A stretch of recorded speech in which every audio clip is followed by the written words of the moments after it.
Man, it feels good to be the only white man in the house tonight. Thank you for those claps, man. I really, really love when I get the claps. You know what I mean? There's just something about getting the claps to give me this tingling, burning sensation inside. I just hate when I gotta work hard for it or take antibiotics right after.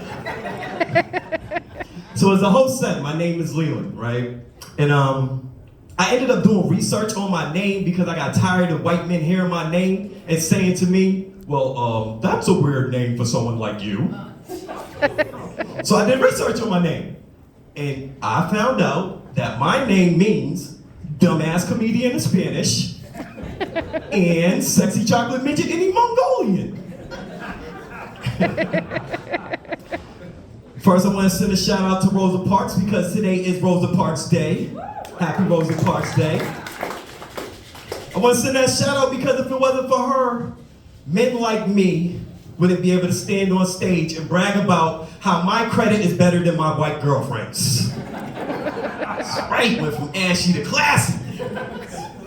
And before I get into my act, I want to give y'all a warning. I have a tendency to say some mean things, all right?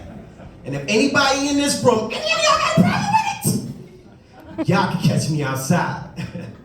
Nah, literally, try to. I'm fast as a rabbit and small like a turd. And I got no problem running from my problems. Just ask my children.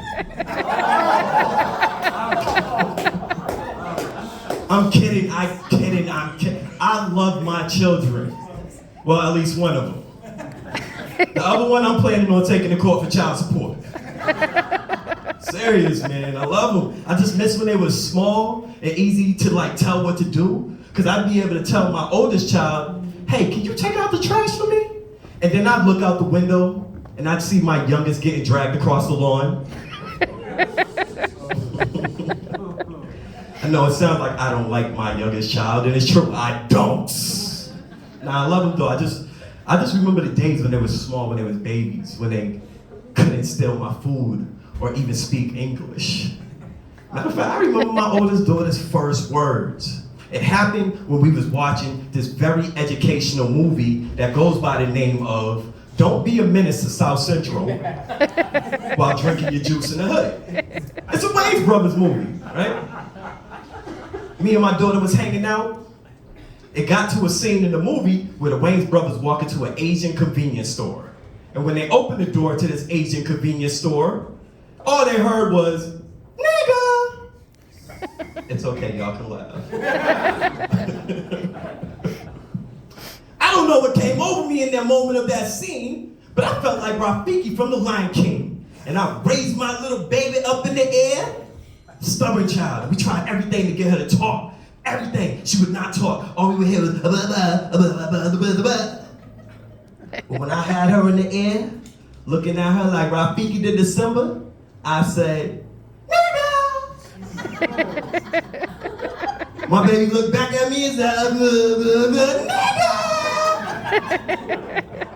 I was about as proud as any dad would be. So damn proud that I had to show her mother.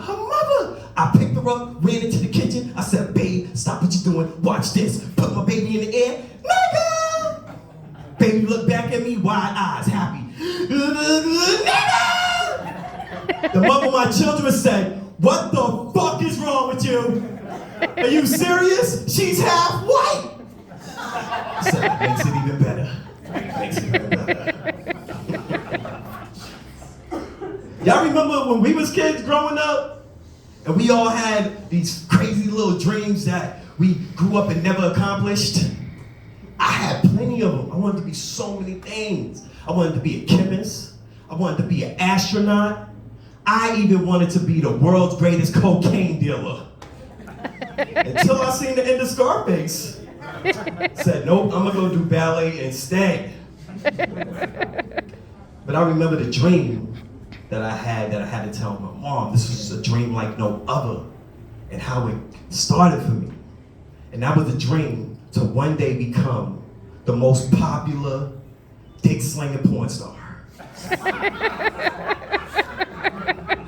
Let me tell you how I discovered this dream, right? So it was me and a bunch of my friends. We was playing kickball in my backyard. One of my friends kicked the ball over the fence. I yelled, "Hey, yo, I got it!" I jumped the fence, ran into the bushes where the ball was, but beside the ball was this shoebox that had the sound of angels coming from it. I walked over to the shoebox, I opened it up, and you wouldn't believe what was in this shoebox. Disco-themed porn magazines. I remember my favorite one was called Hairy Bushes and Disco Balls. So I picked up this shoebox, hopped over the fence, yelled to my friends, "I'll see you later," and went in the house to start research for my career. A week later, my mom came home early from work, and she had startled me because still I was stuck doing research. So I quickly took all my research material, which was my tissue, cocoa butter, and a shoebox full of magazines, stashed it underneath my bed. I ran into the kitchen. I seen my mom. I said, "Ma, ma, ma, ma, ma." She said, "Whatever you've been learning in ballet, boy, you're doing a good job. I like it. I like it." I said to her, "Ma, I know what I want to be when I grow up. I finally discovered it. It's nothing wild. It's nothing crazy." And I had to tell her that because my mom didn't play no shit. My mom didn't play at all. I'm gonna tell you why my mama didn't play at all, right? During the story. So, I said to her, "I know what I want to be when I grow up." She said, "Hopefully not like your bitch ass daddy. Cause your bitch ass daddy can't keep his dick in his pants." I said, maybe. I said, "No, Mom. I know what I want to be when I grow up. I want to be the first black president of the United States." She got all happy, clapping her hands like, "Oh, finally my baby got real dreams. I'm so proud of you." And this is when I knew I had to drop the bomb on her. I said, "Psych, I want to be a porn star."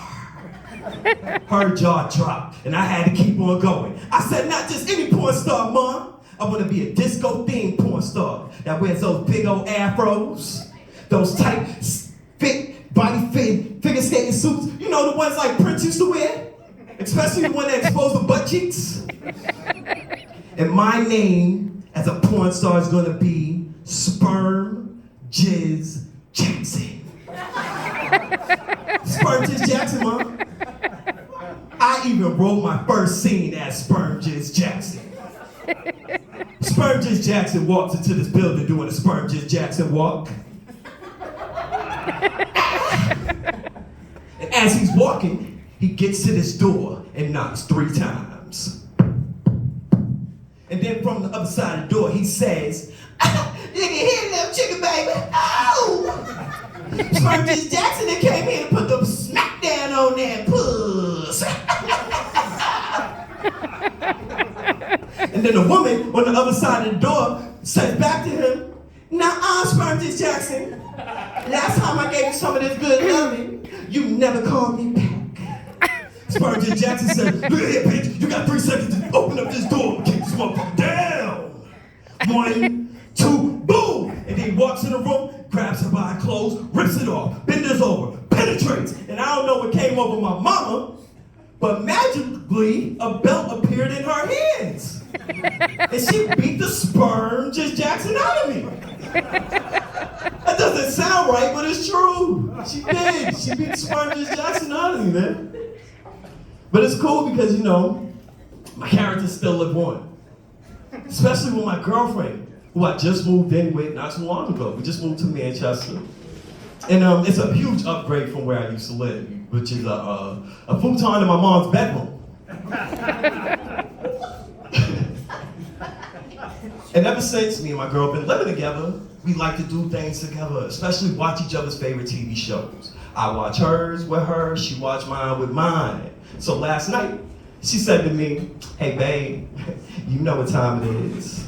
I said back to her, "Yeah, I do know what time it is." She said, "It's time for you to put on my favorite show." I said, "It is time for me to put on your favorite show, but I don't think that's gonna work because ain't no way Grey's Anatomy's fitting on this body." Maybe just a Scrubs though. And she was like, "Oh, you're so funny, you little cute, sexy chocolate midget. Oh, And as she was saying that, she walked over to the TV, grabbed it off the counter, and started bashing me over the head with it. Pow, pow, pow. Now try on Grey's Anatomy, Leland. Ha ha ha. Pow, pow, pow. Let's see if orange is truly the new black. Pow. She isn't violent all the time, though. Like I said, she gives likes to some of my characters. And she does that by doing this little thing that we like to do. Y'all might probably heard of it before. It's called role playing. We love to role play, love to role play. Matter of fact, just the other night, she got inspired by watching all the Matrix movies. Because I love sci-fi action movies. Matrix 1, 2, 3, up until the last one. We watched them all. She was like, babe, you know what time it is. I was like, yeah, but my head still hurt from last night. She's like, no. How about we role play Matrix? I said, I bet. I'll meet you in the bedroom in 5 minutes. So she goes to the bedroom to put her costume on. I go to the bathroom to put my costume on, which is only black shades and nothing else. I walk into the room, I open the door. I say to her, Trinity, are you ready to enter the Matrix? She says, why, yes, Leland, I'm so ready. I go, my name's not Leland, it's Neo. She goes, oops, my bad. I'm ready to enter the Matrix, Neo. I look at her and say, good, because I just took the red pill and I brought with me Morpheus. And then we entered the Matrix, but we started off slow, and then we sped it up. And then we started off slow, and then we sped it up back into Matrix time. And then as soon as I was about to climax, I pulled out, and y'all wouldn't believe what she started doing. She started dodging every one of my bullets.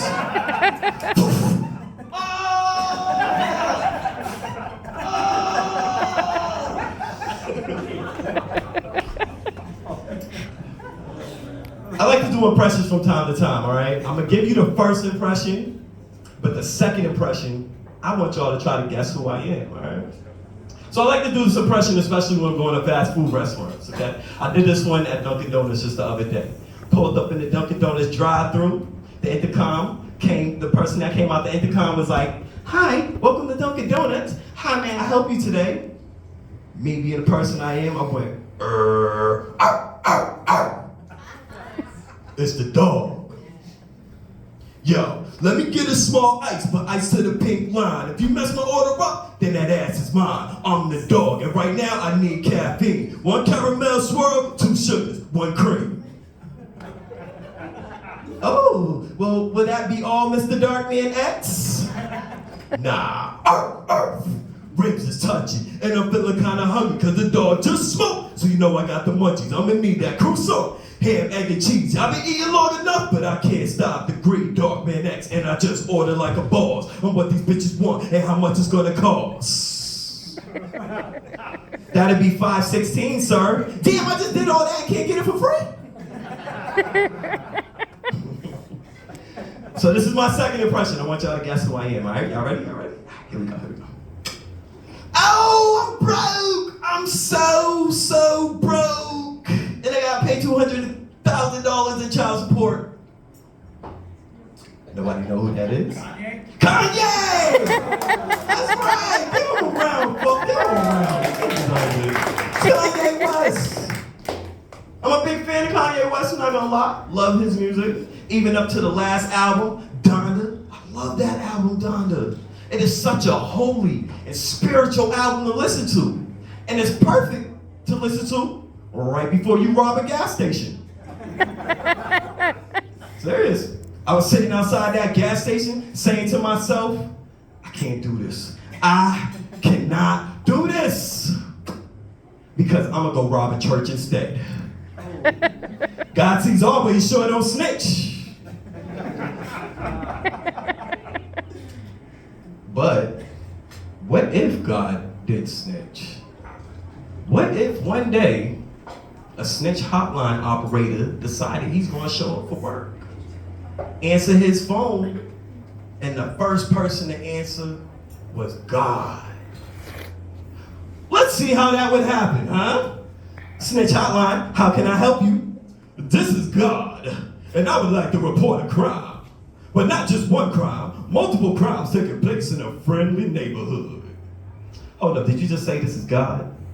That's right. Well, if this is God, then why you sound like Bernie Mac? Because everybody knows that the king of comedy, oh shoot, I said that wrong. Oops. Rewind. Because everybody knows the big G-O-D is the king of comedy. All right, well, if this is God, tell me, what did I want to be when I was a kid and told my mama when I grew up? What you wanted to be was a porn star by the name of Spermgist Jackson. What? This gotta be God, because only you and my mom would know that. All right, then, tell me about these crimes. In order to get to this friendly neighborhood, you're gonna have to find this tall canary motherfucker who dresses in drag. They call him the messenger pigeon. He's gonna take you into this dark alley that houses an angry crackhead that lives in a trash can. Knock on the trash can when you get there and give him some crack. He'll open up an underground passage that leads to a S&M club that goes by the name of St. Elmo's. In order to get out of this S&M underground club, you're gonna have to exit through a dry cleaners that's owned by an interracial abusive couple. But what woman wouldn't be mad at her husband when he don't give her any dick, but instead sings about rainbows? Especially when there's a black man by the name of Kunta Kinte on the other side of those rainbows reading books.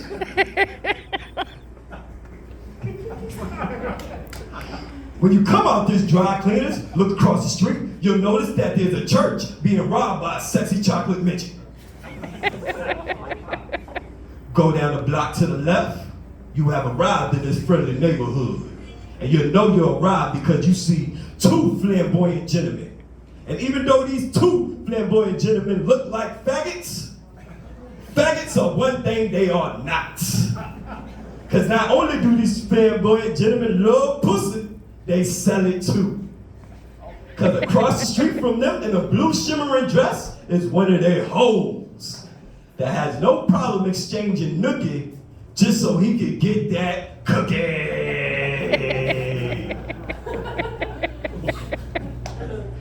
Woo! I love doing that joke. I'm a mama's boy, if you can't tell by now. I am a mama's boy, right? And me and my mom went on this drive to Arby's. And on this drive to Arby's, I found out that my mom sure does love the meats. Because we was listening to this song by my favorite rapper, Kanye West. And this song is called Wolves. And in this song, Kanye West says, I know there's some lame bitches you wish you could unfollow. I know there's some lame men you wish you could unswallow. And I don't know what came over my mama at that time, but she was like, I sure do. I sure do. And I looked at my mama and I told her, Ma, for that statement you just made, you deserve the claps. My name's Leland. Thank you very much, folks.